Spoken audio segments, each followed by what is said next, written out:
Séance de méditation au programme ce matin, Mélanie. Oui. Alors, on va essayer de simplifier déjà pour vous expliquer ce qu'est la méditation. On va dire que c'est le fait d'entraîner son mental, son esprit à se concentrer sur l'instant présent. Donc maintenant, tout de suite, ici, plutôt que de se laisser emporter finalement par le flot de nos pensées ou par nos émotions. Pas si facile. Hein. Voilà, c'est pas si facile. Alors, on va s'aider souvent, le plus souvent, d'exercices de respiration et ça va aider à retrouver un peu de calme en soi, un peu de sérénité. Ça va aider à se recentrer, à mieux gérer le stress du quotidien. Je suis sûre que ça commence à parler un petit peu à tout le monde. En tout cas, moi, ce que j'aime bien dire quand je parle de méditation, c'est dire que c'est une sorte de pause dans la journée. On fait une pause, on médite. En tout cas, ce n'est pas la méditation, c'est important parce que beaucoup de gens confondent, ce n'est pas de l'hypnose, ça n'a rien à voir, ce sont deux disciplines totalement différentes et ce n'est pas non plus quelque chose de magique. La méditation, c'est quelque chose qui est même assez laborieux, donc il faut être un petit peu courageux pour se lancer. Il faut s'entraîner. Parce qu'on voilà, on aura des résultats que si on est régulier, c'est vraiment la clé du succès.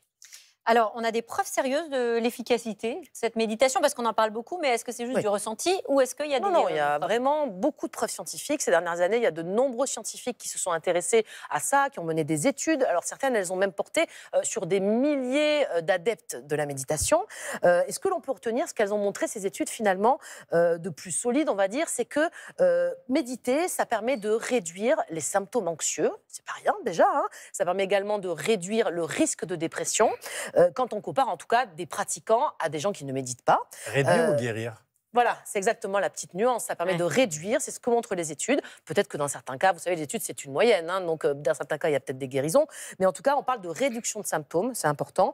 Mais ce qui est certain, c'est que ces résultats, encore une fois, on ne les obtient que dans les groupes de pratiquants qui le font régulièrement. Donc, c'est très important. Et au-delà des effets psychiques dont on vient de parler, c'est intéressant parce qu'il y a certains experts qui commencent à parler également des effets physiques de la méditation.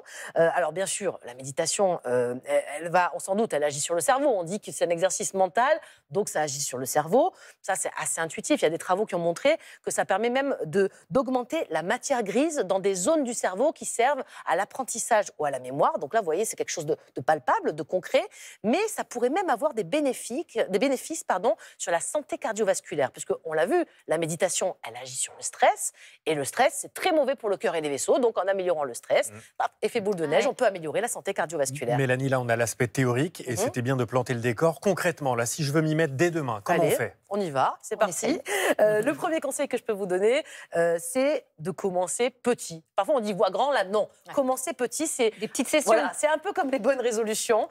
Si on commence trop haut, on lâche en cours de route, hein, ça c'est évident. Donc commencez petit, évitez de commencer à dire « j'ai médité 1 heure ». Non, la première fois, honnêtement, 5 minutes, allez, 10 minutes par jour, ça suffit largement. Au bout de quelques semaines, si vous vous y tenez tous les jours. Mais ça veut dire quoi alors 5 semaines, oui. Pardon, non, mais parce que je me dis, les gens chez eux, 5 minutes, ça veut dire qu'est-ce qu'ils font pendant 5 minutes? Alors, 5 minutes, vous allez vous poser, par exemple, on va dire ces 5 minutes, on va les prendre, on a dit que l'important, c'était d'être régulier. On va les prendre au réveil. Vous dites au réveil tous les jours, tiens, ça devient ma routine.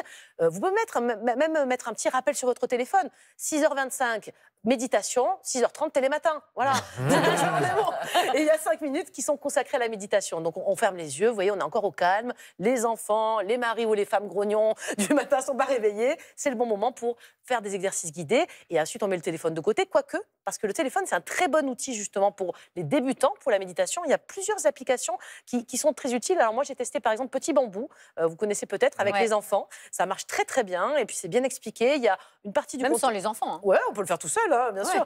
Moi, je l'avais utilisé après, au moment des confinements avec les enfants. Et ça aide, franchement, c'est intéressant. Et puis, il y a du contenu gratuit. Il y a d'autres applications qui sont intéressantes. Hein. Il y a Insight Timer. Là aussi, il y a une très grande bibliothèque de méditation guidée en français. Donc, c'est bien au début, quand on ne sait pas quoi faire, effectivement, d'être guidé, hein, évidemment. Et puis, il y a d'autres applications que je peux vous conseiller pour les débutants, encore une fois. Ça va être Mind ou Namatata. Avec ça, vous êtes bien. Puis sinon, il y a aussi des profs de méditation, des gens certifiés. Pourquoi pas en mindfulness, c'est important. C'est la méditation de pleine conscience. C'est la plus connue. Et pour débuter, c'est pas mal.